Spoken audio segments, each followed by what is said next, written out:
নমস্কাৰ বাইদেউ, আপোনালোকে চাবলৈ আৰম্ভ কৰিছে NEView 24/7 আৰু ষ্টুডিঅ'ত মই শৰৎ গায়নৰ লৈ আহিছোঁ এক গুৰুত্বপূৰ্ণ খবৰ। পুনৰ বৃদ্ধি পালে টোল গেটৰ মাচুল। যিহেতুকে বৰ্তমান নিৰ্বাচনৰ প্ৰাকখনত এতিয়া কিন্তু টোল গেটৰ মাচুল বৃদ্ধি হোৱা দেখিবলৈ পোৱা গৈছে। 1 এপ্ৰিলৰ পৰা বৃদ্ধি পালে টোল গেটৰ মাচুল। প্ৰতিখন গাড়ীত এতিয়াৰ পৰা 5ৰ পৰা 35 টকালৈকে বৃদ্ধি পাব টোল গেটৰ মাচুল আৰু সমান্তৰালকৈ ৰাজ্যৰ 7খনকৈ টোল গেটত বৃদ্ধি পাইছে টোল গেটৰ মাচুল। আমি জনাবলৈ চেষ্টা কৰিছোঁ এই মুহূৰ্তৰ এক গুৰুত্বপূৰ্ণ খবৰ।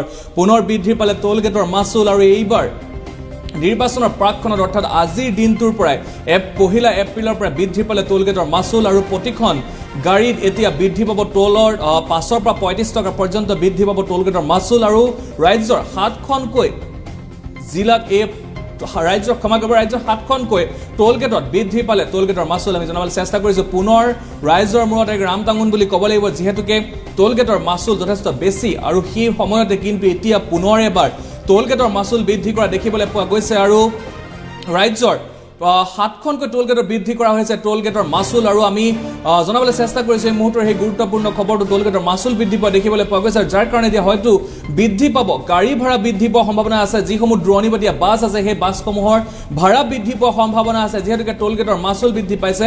গতিকে বৰ্তমান সময়ত যিহেতু প্ৰতিটো বস্তুৰে সামগ্ৰীৰ মূল্য বৃদ্ধি পোৱা দেখিবলৈ পোৱা গৈছে, শাক পাচলিৰ পৰা চাউল দাইলৰ পৰা প্ৰতিটো সামগ্ৰীৰ মূল্য বৃদ্ধি পোৱা দেখিবলৈ পোৱা গৈছে আৰু সেই সময়তে কিন্তু এইবাৰ টোল গেটৰ যি টেক্স সেই টেক্স বৃদ্ধি হোৱা দেখিবলৈ পোৱা গৈছে আৰু সেই সময়ত কিন্তু ৰাইজৰ মূৰত এক মাধমাৰ সুধা বুলি ক'ব লাগিব। টোল গেটৰ মাচুল বৃদ্ধি কৰি ৰাইজৰ মূৰত মাধমাৰ সুধা বুলি ক'ব লাগিব, যিহেতুকে ইতিমধ্যে টোল গেটৰ মাচুল যথেষ্ট বেছি হোৱা দেখিবলৈ পোৱা গৈছিল আৰু সেই সময়ত কিন্তু পুনৰ এবাৰ টোল গেটৰ মাচুল বৃদ্ধি হোৱা দেখিবলৈ পোৱা গৈছে। ৰাজ্যৰ 7খনকৈ টোল গেটত কাৰ্যকৰী হৈছে এই নিৰ্দেশনা সমান্তৰালকৈ লঘু বাহনত 5ৰ পৰা 35 টকা পৰ্যন্ত বৃদ্ধি পাব টোল গেটৰ যি মাচুল। এতিয়াৰ পৰা যদি আপোনালোকে দূৰণিবতীয়ালৈ যাবলৈ হয়, অৰ্থাৎ আপোনালোকে উজনি অসম বা নামনি অসমৰ ফালে যদি যাবলৈ হয়, তেতিয়াহ'লে যিসমূহ টোল গেট আছে সেই টোল গেটসমূহ পাৰ কৰিবলৈ আপোনালোকে দিব লাগিব 5ৰ পৰা 35 টকা পৰ্যন্ত বেছিকৈ আপোনালোকে যি পইচা আপোনালোকে দিব লাগিব 5ৰ পৰা 35 টকা পৰ্যন্ত আপোনালোকে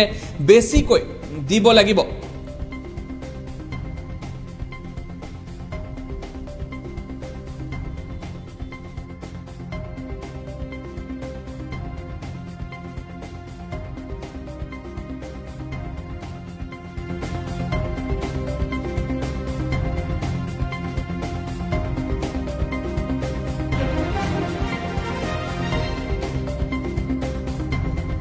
দিবলৈ লৈছোঁ আন এক গুৰুত্বপূৰ্ণ খবৰ, যিহেতুকে বৰ্তমান সময়ত ৰন্ধন গেছৰ নাটনি হৈ থকা দেখিবলৈ পোৱা গৈছে। সেই সময়তে কিন্তু পুনৰ এক মাধমাৰ সুধা দেখিবলৈ পোৱা গৈছে। বাণিজ্যিক চিলিণ্ডাৰৰ মূল্য বৃদ্ধি হোৱা দেখিবলৈ পোৱা গৈছে। এতিয়াৰ পৰা বাণিজ্যিক চিলিণ্ডাৰৰ মূল্য বৃদ্ধি হোৱা দেখিবলৈ পোৱা গৈছে। প্ৰতিটো চিলিণ্ডাৰত 195 টকা বৃদ্ধি হোৱা দেখিবলৈ পোৱা গৈছে। 1 এপ্ৰিলৰ পৰা বৃদ্ধি হোৱা দেখিবলৈ পোৱা গৈছে আৰু যিহেতুকে গেছৰ নাটনি চলি থকা দেখিবলৈ পোৱা গৈছে, সমগ্ৰ ভাৰতবৰ্ষৰ বৰ্তমান গেছৰ নাটনি হোৱা দেখিবলৈ পোৱা গৈছে। কিন্তু সেই সময়তে যিসমূহৰ হোটেল বা ৰেষ্টুৰাঁ আছে সেইসমূহৰ কাৰণে এক বেয়া খবৰ বুলি ক'ব লাগিব। পুনৰ বৃদ্ধি পালে ৰন্ধন গেছৰ যি বাণিজ্যিক চিলিণ্ডাৰ সেই বাণিজ্যিক চিলিণ্ডাৰৰ মূল্য বৃদ্ধি পোৱা দেখিবলৈ পোৱা গৈছে। আমি জনাবলৈ চেষ্টা কৰিছোঁ এই মুহূৰ্তৰ সেই গুৰুত্বপূৰ্ণ খবৰ। পুনৰ বৃদ্ধি পালে ৰন্ধন গেছৰ মূল্য, বাণিজ্যিক চিলিণ্ডাৰৰ মূল্য বৃদ্ধি পোৱা দেখিবলৈ পোৱা গৈছে। বিত্তীয় বৰ্ষৰ আৰম্ভণিতে এইবাৰ বাণিজ্যিক চিলিণ্ডাৰৰ মূল্য বৃদ্ধি হোৱা দেখিবলৈ পোৱা গৈছে আৰু প্ৰতিটো চিলিণ্ডাৰত 195.50 টকালৈ বৃদ্ধি পালে আৰু আজিৰ পৰা কাৰ্যকৰী হোৱাকৈ বৃদ্ধি পালে মূল্য।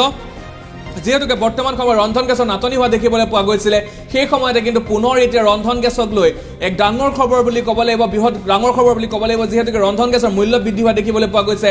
195.5 টকাকৈ বৃদ্ধি পোৱা দেখিবলৈ পোৱা গৈছে আৰু যিহেতুকে ৰন্ধন গেছৰ মূল্য কিছুদিন পূৰ্বে বৃদ্ধি হৈছিলে, বাণিজ্যিক চিলিণ্ডাৰ ঘৰুৱা চিলিণ্ডাৰৰ মূল্য কিছুদিন পূৰ্বে বৃদ্ধি হৈছিলে আৰু তাৰ পাছত পুনৰ এবাৰ ৰন্ধন গেছৰ মূল্য বৃদ্ধি হোৱা দেখিবলৈ পোৱা গৈছে আৰু যিহেতুকে ৰন্ধন গেছৰ যি মূল্য সেই ৰন্ধন গেছৰ মূল্য কিন্তু এইবাৰ কিন্তু ৰাইজক জুৰুলাৰ পৰা দেখিবলৈ পোৱা গৈছে আৰু যিসকলৰ হোটেল বা ৰেষ্টুৰাঁ আছে সেই লোকসকলৰ কাৰণে যথেষ্ট অসুবিধাৰ সন্মুখীন হোৱা দেখিবলৈ পোৱা যাব, কিয়নো ৰন্ধন গেছৰ যি মূল্য সেই ৰন্ধন গেছৰ মূল্যৰ কাৰণে যথেষ্ট সমস্যাৰ সৃষ্টি হৈছিলে পূৰ্বতে আৰু তাৰ পাছত পুনৰ এবাৰ ৰন্ধন গেছৰ মূল্য বৃদ্ধি কৰা দেখিবলৈ পোৱা গৈছে। আৰু বিত্তীয় বৰ্ষৰ আৰম্ভণিতে অৰ্থাৎ এপ্ৰিল মাহৰ পহিলা দিনটোতে বৃদ্ধি কৰা দেখিবলৈ পোৱা গ'ল ৰন্ধন গেছৰ মূল্য আৰু আজিৰ দিনটোৰ পৰা কাৰ্যকৰী হোৱাকৈ বৃদ্ধি কৰা হৈছে ৰন্ধন গেছৰ মূল্য 195.50 টকাকৈ বৃদ্ধি কৰা হৈছে প্ৰতিটো বাণিজ্যিক চিলিণ্ডাৰৰ মূল্য। এতিয়াৰ পৰা আপোনালোকে পূৰ্বতে যি দি আছিলে ধন তাতকৈ 195.50 টকা আপোনালোকে বেছিকৈ দিব লাগিব